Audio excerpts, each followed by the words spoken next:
کیا انسانوں کی اوقات ہے کہ وہ اللہ سے ڈائریکٹ مانگ سکیں کیونکہ ہم گناہگار ہیں؟ تو کیا ہم نیک لوگوں، یعنی اس کا مطلب ہے کہ نیک لوگ جو ہیں ان کی طاقت جو ہے وہ اللہ سے بھی زیادہ ہے، یہ بتانا چاہ رہا ہوں؟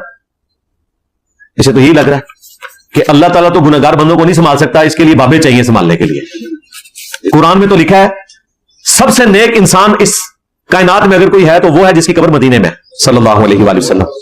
ان سے اللہ فرما رہا ہے وَإِذَا سَأَلَكَ عِبَادِي عَنِّي فَإِنِّي قَرِيبٌ اُجِيبُ دَعْوَةَ الدَّاعِ إِذَا دَعَانِ۔ اے میرے محبوب، جب میرے بندے آپ سے میرے بارے میں پوچھتے ہیں نا تو آپ فرمائیں میں تمہارے بالکل قریب ہوں، ہر پکارنے والے کی پکار کو سنتا ہوں جب وہ مجھے پکارے۔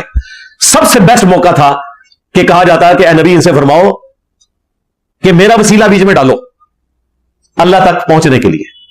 اگر صحابہ کرام نبی علیہ السلام کی موجودگی میں آپ کی تعلیمات کی روشنی میں اللہ کے بتانے پر اللہ کو ڈائریکٹ پکار رہے ہیں، اور تعلیم کون کر رہا ہے؟ نبی علیہ السلام، تو بابے تھے شاہی کوئی نہیں، میرے نبی سا ہے ہی کوئی نہیں، تیرے بابے تھے شاہی کوئی نہیں۔ پورے قرآن کا خلاصہ یہی ہے، بالکل میں آپ کو بتا رہا ہوں۔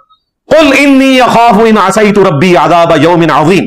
اے نبی تم فرماؤ بالفرض اگر میں بھی اپنے رب کی نافرمانی کروں، سمجھانے کے لیے مجھے ڈر ہے کہ بڑے دن کا عذاب مجھے بھی آ پکڑے گا۔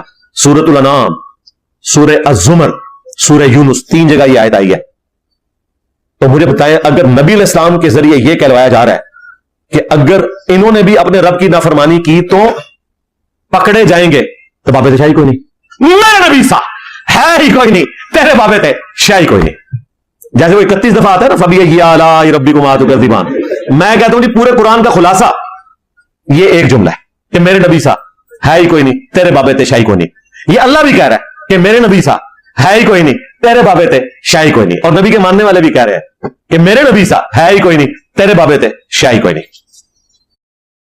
شرک اصل میں اسی کا نام ہے کہ اللہ کی بھی پرستش ہو رہی ہے اور کچھ اوروں کی بھی ہو رہی ہے۔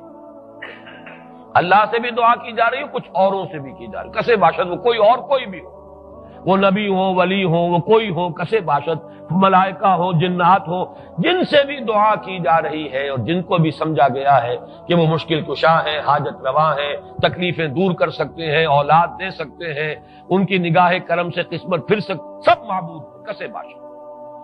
لا تجعل مع اللہ الہا آخر، اللہ کے ساتھ کسی اور کو اپنا معبود